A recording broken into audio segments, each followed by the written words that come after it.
बहुजन विकास आघाडीचं भवितव्य आता मला माझ्या 3 मतांची किंमत कळलाय। त्याच्यामुळे आणखीन 5-7 मतं वाढवण्याची माझी तयारी चालू आहे आणि त्याप्रमाणे वाढवणार। आणि त्याचप्रमाणे मी मागणी पण केलाय की दर 2 महिन्यांनी विधान परिषदेच्या इलेक्शन घ्या, म्हणजे आम्हाला त्याच्यावर सगळे लक्ष ठेवतात।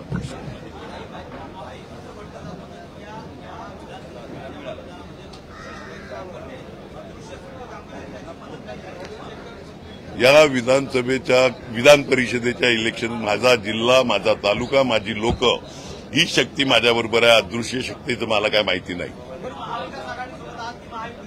मी माझ्या तालुक्या जिल्ह्यासोबत आहे, माझ्या लोकांच्या सोबत आहे। धक्का कोणाला बसेल? महाविकास आघाडीचा धक्का आता मी तेवढा मोठा नाही मिळत का त्यांचं वरच्यांचं काय कशा प्रकारे ऍडजस्टमेंट झालं ते मला माहित नाही, त्याच्यामुळे त्याच्याबद्दल मी बोलू शकत नाही।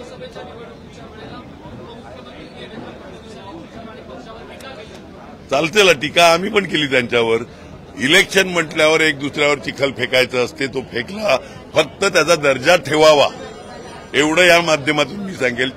विरोधकांनी टीका करायला पाहिजे, पण त्याचा दर्जा काय ठेवतात, तुमचं तोंड घसरू नये एवढी सगळ्यांनी काळजी घ्यावी। धन्यवाद।